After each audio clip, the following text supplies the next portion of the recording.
Produrre, scambiare e consumare energia da fonti rinnovabili su scala locale. Sono i concetti alla base delle comunità energetiche rinnovabili, associazioni che vedono cittadini, imprese e amministrazioni locali perseguire assieme l'obiettivo di ridurre l'impatto ambientale e risparmiare sulla bolletta.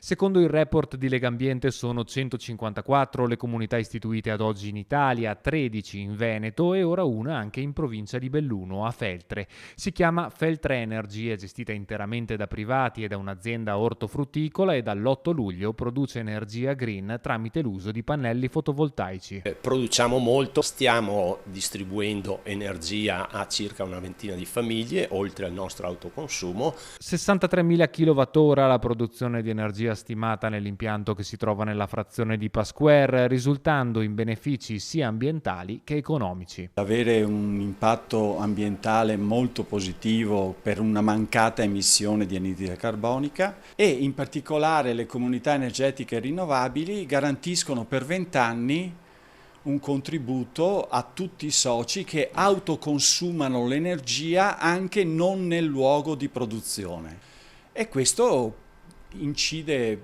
per il 10-15% su quello che è l'importo della bolletta annuale di una famiglia residenziale senza spendere nulla. L'associazione dichiara massima apertura verso l'ingresso di nuovi soci, progettando di espandersi in altri comuni ed estendere il proprio raggio d'azione a nuove partecipazioni. Potrebbe essere anche un incentivo in più non solo di carattere commerciale ma anche di carattere sociale per l'importanza che può rivestire questo meccanismo.